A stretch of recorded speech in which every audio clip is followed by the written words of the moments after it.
اس لیے ڈاکٹر اقبال نے کہا تھا وہ مائیں تھی جن کی گود میں اسلام پلتا تھا، وہ مائیں تھی جن کی گود میں اسلام پلتا تھا، اسی غیرت سے انسان نور کے سانچے میں ڈلتا تھا۔ آج وہ ساری چیزیں ہمارے اندر نہیں رہی ہے، علم سے بے رغبتی آ گئی، اخلاق سے بے رغبتی آ گئی۔ جھگڑا کون کرے گا؟ مسلمان کرے گا۔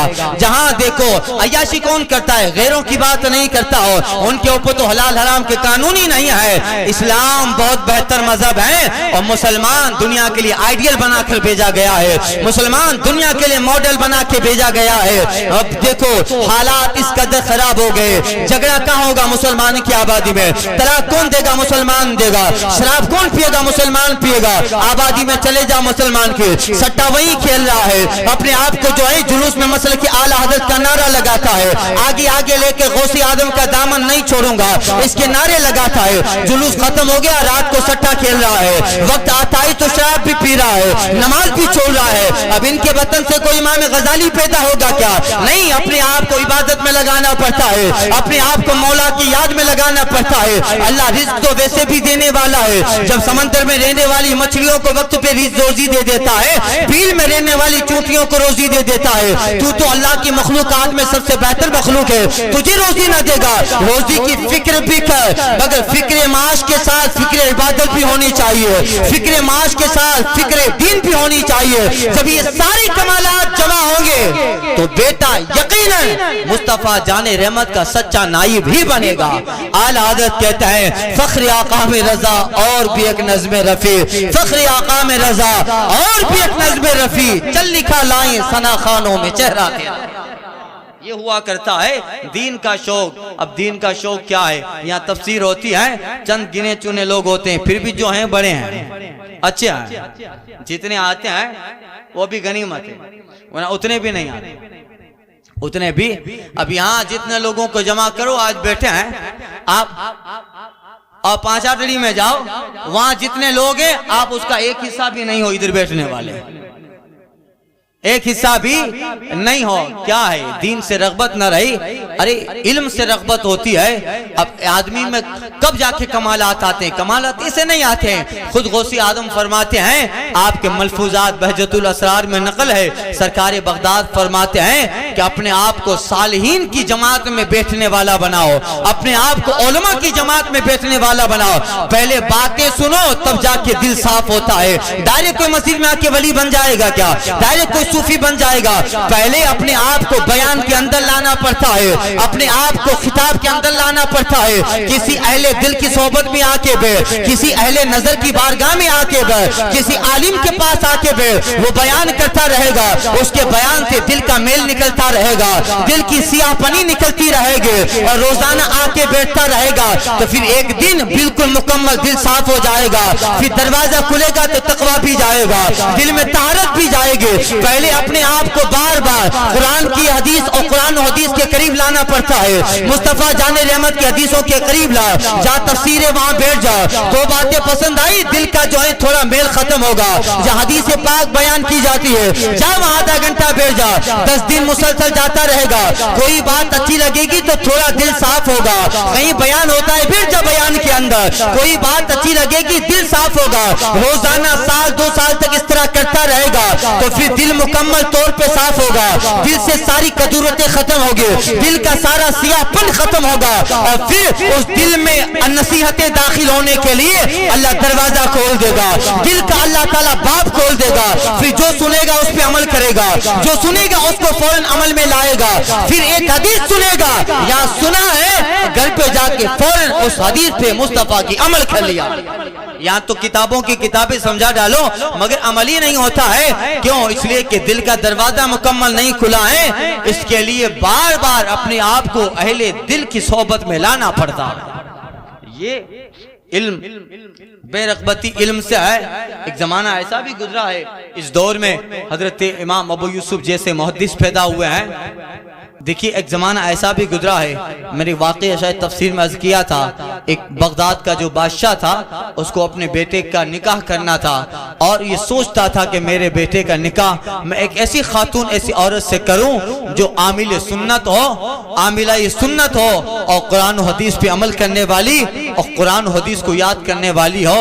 بادشاہ اپنے وزیر سے مشورہ لیتا ہے، شہزادے کا نکاح اچھی عورت سے کرنا چاہے، اگر عورت اچھی ہے تو پھر دین نسلوں تلک چلے گا، دینداری نسلوں تلک ہوتی ہے۔ باپ تو باری رہتا ہے، صبح گیا بیچارہ مزدوری کرنے، شام کو مزدوری کر کے آیا، بچوں کی زیادہ پرورش کی ذمہ دار ماں ہوا کرتی ہے۔ اس لیے امام محمد غزالی نے لکھا ہے اگر ماں نیک ہے تو نسلوں تک دینداری خاندان میں باقی رہے گے، ماں اگر قرآن پڑھنے والی ہے زمانوں تک نسلوں میں قرآن پڑھنے والے بچے پیدا ہوں گے۔ ماں کا کردار اولاد کے لیے بڑا امپورٹنٹ ہوتا ہے، ماں کا رول اولاد کے لیے بڑا امپورٹنٹ ہوتا ہے، اس لیے ماں اگر تقوی و طہارت والی ہے تو پھر آپ دیکھیے گا آپ کو ہماری آبادی میں کئی مشاہدے مل جائیں گے۔ اگر ماں بہتر ہے تو پھر اولاد کا سلسلہ جہاں تک جائے گا ان سب میں اخلاق بھی آئیں گے، قرآن کی تعلیم بھی آئے گی، نسلوں تلک دین پھیلتا ہے اگر ماں اچھی ہوتی ہے، اور ماں باپ اچھے ہوں تو پھر تو کیا بات، سونے پہ سہاگا۔ یہ بادشاہ وقت بادشاہ بغداد یہ کہتا ہے کہ مجھے اپنے شہزادے کے شادی تو کرنی ہے مگر عورت ایسی ڈھونڈو جو بہت عابدہ زاہدہ متقیہ پرہیزگار ہو اور قرآن و حدیث پہ عمل کرنے والی اور جس سے قرآن مجید یاد ہو۔ اللہ وزیر نے مشورہ دیا، بادشاہ نے کہا کہ اب کیسے معلوم کریں گے، یہاں تو بہت ساری شہزادیاں اور اسلام کی جو ہے مقدس شہزادیاں وہ قرآن کی حافظہ ہوں گی۔ بادشاہ نے وزیر کے ذریعہ اعلان کروا دیا کہ بادشاہ اپنے بیٹے اپنے شہزادے کا نکاح کرنا چاہتا ہے مگر نکاح اس عورت سے کرے گا جو عورت مکمل طور پہ قرآن کی حافظہ ہو، لہذا ہم سارے بغداد میں ڈھونڈ کر نکالیں، کافی وقت لگے گا، لہذا آج رات کو بادشاہ بغداد کی سیر کریں گے، جس مکان میں کوئی عورت کوئی شہزادی اسلام کی قرآن کی حافظہ ہو وہ اپنے مکان کے باہر چراغ جلتا چھوڑ دے۔ یہ انداز اور یہ بات اور انڈیکیٹر ہوگا کہ اس مکان میں قرآن کی حافظہ عورت اور شہزادی رہ رہی ہے۔ بادشاہ نے اعلان کروا دیا کہ جو قرآن کی حافظہ ہیں آج رات کو اپنے مکان یا کھڑکی پہ چراغ کو جلتا چھوڑ دے۔ یہ اعلان سارے بغداد میں ندا کروا دی گئی۔ عشاء کی نماز کھانے سے فارغ ہو کر بادشاہ وقت جب بغداد کی سیر کے لیے نکلا ہے اس کی آنکھوں میں آنسو بھی تھے اور وہ زمانے کو دیکھ کے رشک بھی کر رہا تھا۔ جب بغداد کی سیر کے لیے بادشاہ نکلا ہے تو کیا دیکھتا ہے، بغداد کا کوئی گھر نہیں تھا جہاں پہ چراغ نہ جل رہا ہو۔ جتنے مکان ہیں ہر مکان میں قرآن کی حافظہ نظر آ رہی تھی، بلکہ بعض مکانوں میں تو تین چراغ جل رہے تھے۔ ماں بھی قرآن کی حافظہ ہے، اس کی بیٹی بھی قرآن کی حافظہ ہے، اس کی بیٹی کی بیٹی بھی قرآن کی حافظہ تھی، اس لیے قرآن چراغ جلایا تھا۔ اللہ بادشاہ دیکھ کے دنگ رہ گیا، بادشاہ کی آنکھوں میں آنسو ہے، یہ آخر ہے کیا؟ وزیر کہتے ہیں حضور یہ سب امام اعظم کا کمال ہے، یہ سب مولا کائنات کا کمال ہے۔ اس بغداد کو علم سے ایسا سنوارا ہے، مولا کائنات نے اخلاق دیا ہے، امام اعظم ابو حنیفہ نے علم کا شوق دیا ہے، آج انہی ابو حنیفہ کی محنت ہے، امام ابو یوسف امام محمد کی محنت ہے رنگ لائی ہے۔ آج ساری بغداد میں جہاں جائیے ہر شہزادی کے دل میں اللہ کی کتاب محفوظ ہے۔ ایسا زمانہ بھی لوگوں نے، ایسا دور بھی ہم لوگوں نے دیکھا ہے۔ اللہ بادشاہ کہتے اب کیا کیا جائے، بادشاہ سے بتایا جاتا ہے اب ایسا کرو کہ اب تو سب حافظہ ہیں، اور پھر تپاس معلوم کیا تو پتہ چلا کہ بعض مکان تو ایسے ہیں کہ ایک گھر میں پوری فیملی قرآن کی حافظ ہے، باپ بھی حافظ ہے، اس کی جو ہے بیوی بھی حافظ ہے، اس کی شہزادی اس کے شہزادے حافظ قرآن ہے۔ اب کیا کیا جائے، اللہ اس کے بعد وزیر کہتا ہے حضور حدیث کی ایک بہت بڑی کتاب ہے جس کو امام محمد نے نقل کیا ہے، امام مالک نے لکھا ہے، جس کو موطا امام مالک کہا جاتا ہے، جس میں کئی 1000 حدیثیں امام مالک نے جمع فرمائی ہے۔ حضور یہ حدیث کی کتاب بھی بغداد میں بڑے مدرسوں میں بلکہ ہر مدرسے میں حدیث کی کتاب پڑھائی جاتی ہے۔ حضور ابھی اعلان کر دیا جائے آج رات کو ان مکان کے دروازوں پہ عورتیں چراغ جلتا چھوڑ دے. جس مکان کے اندر کوئی امام مالک کی حدیث کی کتاب موطا امام مالک کی حافظہ ہو, کئی 1000 حدیث موطا امام مالک میں ہے. یہ دیکھیے مشکات شریف آپ کے سامنے رکھی ہے. اسی طرح کی زبردست کتاب موطا امام مالک ہے, اسی طرح کی, بلکہ سائز بھی اسی طرح ہے, اور کئی 1000 حدیثیں اس کے اندر جمع فرمائی گئی ہے. اعلان ہوتا ہے اور کہا کہ جو عورتیں جس مکان میں کوئی شہزادی امام مالک کی کتاب موطا امام مالک کی حافظہ ہے, وہ رات کو اپنے مکان کے دروازے کھڑکی پہ چراغ جلتا چھوڑ دے.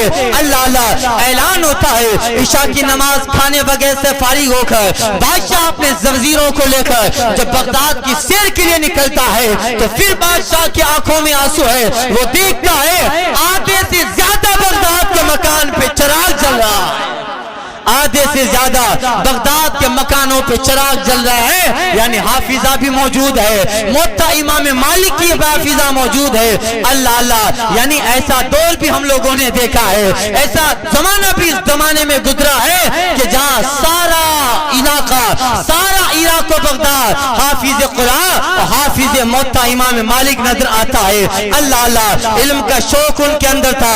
باپ بہت بڑا عالم تھا تو اس نے بیٹی کو بھی حافظ بنایا, اپنی بیٹی کو بھی موطا امام مالک کا درس دیتا تھا. باپ شام کو جب گھر سے واپس آتا تھا تو باپ سو نہیں جاتا تھا. باپ عشاء کی نماز پڑھنے کے بعد اپنے گھر کی عورتوں کو لے کے بیٹھتا تھا, اب انہیں حدیث کا درس دیتا تھا, انہیں قرآن کا درس دیتا تھا. اگر باپ انتقال کر گیا وہ ذمہ داری باپ وصیت کر جاتا تھا, میں تو چلا جا رہا ہوں مگر بیٹا تیری بہن کی تعلیم کا خیال ہونا چاہیے. باپ کے بعد جب رات ہوتی تھی تو پھر ایک بھائی اپنے بہنوں کو حدیث پڑھا رہا تھا, اپنے بہنوں کو قرآن کی تفسیر پڑھا رہا تھا. یہ کیا تھا؟ علم کا دور زمانے میں گزرا تھا, علم کی قدر کرنے والوں کا دور تھا, علم حدیث پڑھنے والوں کا زمانہ تھا. مولا کائنات کا علم رنگ لایا تھا, ابو حنیفہ کی فقاہت رنگ لائی تھی, امام ابو یوسف امام محمد جیسے زبردست مجتہد ہیں ان کی محنت رنگ لائی تھی. بغداد میں جہاں چلے جائیے ہر مکان سے خوشبو حدیث و قرآن پھوٹ رہی ہے. ایسا دور بھی گزرا ہے. اگر آج میں آبادی میں اعلان کر دوں کہ رات کو ہم لوگ نکلیں گے, جس مکان میں اگر کوئی بچی قرآن کی حافظہ ہیں تو اپنے مکان میں چراغ کا زمانہ تو نہیں ہے, کوئی مخصوص لائٹ جلا دیں. اگر یہ اعلان کر دیں تو پھر آپ اندازہ لگائیے کہ شہر میں شاید کوئی ایسا مکان ملے گا جس کے دروازے پہ چراغ جلتا دکھے گا. اگر دوسری والی شرط لگا دی جائے کہ شہر میں جو بھی موطا امام مالک کی حافظہ ہے اپنے گھر کے باہر چراغ چھوڑ دے اور رات کو نکلیں گے, میرا دعویٰ ہے سارا شہر اندھیرا و ویران نظر آئے گا. یہ حال تھا. ایسا زمانہ بھی ہم لوگوں نے دیکھا ہے. کب علم کا شوق تھا, مصطفیٰ جان رحمت کی تعلیم اور مصطفیٰ جان رحمت کے اصول اور سرکار کی سیرت و سنت پہ عمل کرنے کا نتیجہ تھا. بس وہی نتیجہ تھا کہ بغداد میں بڑے بڑے صوفیاء پیدا ہوئے. امام آدم بغداد یعنی کوفہ میں, امام ابو یوسف کوفہ میں, امام محمد کوفہ میں, امام ظفر کوفہ میں, امام حسن بن معاذ کوفہ میں. یہ سب علم اور جو مصطفیٰ کی تعلیم کی قدر کرنے کا نتیجہ تھا. کوفہ علم کا گہوارہ بنتا چلا گیا, علم حدیث کا علم قرآن کا مرکز بنتا چلا گیا. ایک 8 سال کا بچہ بھی قرآن کی تفسیر میں محدث سے بحث کرتا نظر آتا تھا. قرآن میں ایک لفظ قرو آیا ہے, اس لفظ قرو کا معنی بعض علماء نے کیا کہا ہے, بعض علماء نے کیا کہا ہے. بغداد کا 9 سال کا بچہ ایک بہت بڑے فقیر جس کا نام امام آمش تھا, جو سرکار امام اعظم ابو حنیفہ کے جو ہیں استادوں میں نظر آتے ہیں. بغداد کا 9 سال کا بچہ امام آمش سے قرآن کے لفظ قرو پہ بحث کرتا دکھائی دے رہا ہے. یعنی 9 سال کا بچہ بھی ایسا علم حدیث سے مزین ہے, اپنے وقت کا زبردست امام آمش ہے, مگر ان کے سامنے ایک عام مسلمان کا 9 سال کا بچہ قرآن و حدیث سے دلیلیں پیش کر رہا تھا. یہ دور, یہ زمانہ ہم لوگوں نے دیکھا ہے. اس لیے ہم جب علم سے دور ہوتے گئے, اب ظاہر بات علم کی قدر نہیں ہے تو بھی امام ابو یوسف پیدا نہیں ہوگا. یہ ہمارے جیسے کمینے لوگ پیدا ہوں گے جو 2 کتابیں پڑھ کر بابا حاصل کر لیتے ہیں. وہاں کوئی ابو یوسف یوسف پیدا نہیں ہونے والا, علم کی قدر نہیں ہے کیسے امام ظفر پیدا ہوگا, علم کی قدر نہیں کیسے امام ابو یوسف پیدا ہوگا, ہمارے جیسے 2-4 کتابیں پڑھنے والے پیدا ہوں گے. اس کے لیے کہ اگر سارا معاشرہ علم اور عمل مصطفیٰ جان رحمت کی تعلیم کی قدر کرے گا پھر سے وہ دور آ سکتا ہے. اس کے لیے ضروری ہے اپنے گھر میں قرآن کی قدر کیجئے, مصطفیٰ کی تعلیم کی قدر کیجئے, اپنے بچوں کو قرآن پڑھنا سکھائیے. بھلے آپ کا بیٹا پڑھتا ہو سینٹ آنس کے اندر, آپ کی بیٹی پڑھتی ہو سینٹ آنس کے اندر, آپ کا بیٹا گریگوریس میں پڑھتا ہو, سینٹ زیویئرس میں پڑھتا ہو, دنیا کی اعلیٰ اسکول میں آپ کا بیٹا پڑھتا ہو. دنیا کی تعلیم بہت ضروری ہے مگر اپنے بیٹے کے دل میں قرآن بھی اتاریے, اپنے بیٹے کے دل میں مصطفیٰ کی حدیث بھی اتاریے. ہر گھر میں جب علم کی قدر ہوگی تو ابھی بھی وہ زمانہ آ سکتا ہے. ڈاکٹر اقبال نے کہا تھا آج بھی ہو گر ابراہیم سا ایماں پیدا, آج بھی ہو گر ابراہیم سا ایماں پیدا, آگ کر سکتی ہے انداز گلستان پیدا. آج بھی ہو گر ابراہیم سا ایماں پیدا, آگ کر سکتی ہے انداز گلستان پیدا. ورنہ اگر یہی ماحول رہا تو پھر آنے والا زمانہ بڑا خطرناک ہے. ہوا اگر یہی رہی تو نقیب بہار, ہوا اگر یہی رہی تو اے نقیب بہار کہاں سے آئے گی رانائیاں چمن کھیلی. اگر یہی ہوا ہے تو پھر اس ہوا سے چمن میں شادابی نہیں آ سکتی ہے, اس ہوا سے چمن میں رعنائیاں نہیں آئے گی. ہوا بدلو, جیسے ہی ہوا کا رخ بدلیں گے تو یقین جانیے پھر ہمارا کنارہ ملے گا. ہماری کشتی جو آج دھمل میں ہے اس کو پھر یقیناً بات مخالف سے گھبرا کر وہ جو ہے ڈوبے گی نہیں بلکہ اس زندگی کی کشتی کو اللہ کنارے پر لگا دے گا. ڈاکٹر اقبال کہتے ہیں جگہ جگہ کے تمہیں تھک چکے ہیں ہنگامے, اب تو ذرا اپنی قدر بدل ڈالو, ابھی تو ذرا رویہ بدل ڈالو. 80 سال کا بوڑھا ہے مگر داڑھی نہیں رکھ رہا ہے, 70 سال ہو گئے اب تو گالوں میں بھی کھڈے ہو گئے ہیں اور اسپیڈ بریکر والے اس کے جو ہیں گال ہو گئے ہیں, مگر ابھی بھی بے وقوف کو توفیق نہیں ہے کہ اب تو میرا آخری پیر قبر میں لٹکا ہوا ہے, اب تو مجھے داڑھی رکھنی چاہیے. کم سے کم کوئی بڑا کارنامہ تو نہ کر سکا مگر قبر میں جاتے جاتے مصطفیٰ کی سنت پہ تو عمل کر لو. مگر ابھی بھی ہم جو ہیں غفلت میں سو رہے ہیں. ڈاکٹر اقبال کہتا ہے اب کوئی امید ہے کہ تم کو کوئی جگانے والا آئے گا, اب کیسے جگاؤ گے. ارے جو جگانے والے تھے وہ بیچارے خود جگہ جگہ کے تمہیں تھک چکے ہیں ہنگامے, جگہ جگہ کے تمہیں سو چکے ہیں ہنگامے. نشاط و لذت خواب گراں بدل ڈالو, سفینہ اپنا کنارے سے لگ سکتا ہے, سفینہ اپنا اب بھی کنارے سے لگ سکتا ہے. ہوا کے رخ پہ چلو بادباں بدل ڈالو, ہوا کے رخ پہ چلو بادباں بدل ڈالو. غلط روی سے منازل کا بودھ بڑھتا ہے, غلط روی سے منازل کا بودھ بڑھتا ہے. مسافروں روی سے کارواں بدل, مسافروں روی سے کارواں بدل ڈالو. اگر یہی زندگی کی طرز رہی تو پھر انقلاب نہیں آ سکتا ہے, پھر پریورتن نہیں آئے گا. اس کے لیے ہر گھر سے ایک آدمی اٹھنا چاہیے. باپ داڑھی رکھے, اس کا بیٹا بڑے بچپنے کے اندر ہے, اس کو تاکید کرے کہ جب تو بڑا ہو تو پھر تیرے چہرے پر تیرا باپ مصطفیٰ کی سنت ضرور دیکھے. یہ ساری چیزیں مگر اب بہت دیر ہو چکی ہے. we just come to the late, اب بہت ہم پیچھے آ گئے ہیں. اب اس قوم کو بیدار کرنا بڑا مشکل نظر آ رہا ہے. جو بیدار کرنے والے تھے اب وہیں بیچارے سو گئے ہیں. زمانوں تک اس مائک سے کیسے کیسے خطیب بولتے رہے, بیچارے وہ بھی قبر کی آگوش میں جا کے سو گئے, مگر ہم ابھی تک نہیں جگے ہیں. اسی لیے کہا جگہ جگہ کے تمہیں تھک چکے ہیں ہنگامے. نشاط و لذت خواب گراں بدل ڈالو. یہ 10-10 بجے تک سونا, یہ لذتیں میں اپنے آپ کو محو رکھنا, 12 بجے اٹھنا, نہ نمازوں کی فکر, نہ مصطفیٰ جان رحمت کی تعلیم کی فکر. کب ہمارے اندر پریورتن آئے گا, کب انقلاب آئے گا؟ اگر ایسے رہیں تو ہماری اولاد میں کبھی بھی پریورتن نہیں آ سکتا ہے. آیا کمایا کھایا پیا مر گیا, دنیا میں کوئی نیک کام نہ کر گیا. اس طرح زندگی گزارو کہ دنیا میں رہو مصطفیٰ کی تعلیم پر, اور جب چلی جاؤ تو پھر لوگ زمانوں تک تمہارا تقوی یاد کرتے رہے, تمہاری مثال دیتے رہے. ایسے رہا کرو کہ آرزو کرے سبھی, ایسے رہا کرو کہ آرزو کرے سبھی. ایسی چلن چلو کہ زمانہ مثال دے, ایسی چلن چلو کہ زمانہ مثال دے. اللہ تعالیٰ عمل صالح کی توفیق عطا فرمائے. اللہ تعالیٰ مضبوطی سے مسلک اعلی حضرت پر استقامت عطا فرمائے. اللہ تعالیٰ اعلی حضرت کے مسلک پر مضبوطی سے تھامے رہنے کی توفیق عطا فرمائے. اے مولا, عمل کے میدان میں بھی ہم آگے آئے, عقیدے کے میدان میں بھی ہم آگے آئے. مسلمان اندر سے باہر سے سچا مسلمان بن جائے, اور جہاں بیٹھے اپنی وجود سے ساری فضا کو ایمانی کرتا نظر آئے. مولا ہمیں تقوی عطا فرما, ہمیں جو ہے تقوی عطا فرما, ہمیں پرہیزگاری عطا فرما, اور مذہب اہل سنت پر اللہ تعالیٰ استقامت عطا فرمائے. اور ماحول جو کروٹ بدل رہا ہے, اے اللہ دنیا میں جتنی باطل طاقتیں ڈالر اور پاؤنڈ کی بنیاد پر, اقتدار اور کرسی کی بنیاد پر مسلمانوں کو آنکھیں دکھا رہی ہیں, مولا سب کی آنکھیں پھوڑ ڈال, سب کے تختے الٹ ڈال. جو وقت کے فرعون کا کردار ادا کر رہے ہیں, مولا ان فرعونیوں کے لیے جلد کسی موسیٰ کا انتخاب فرما.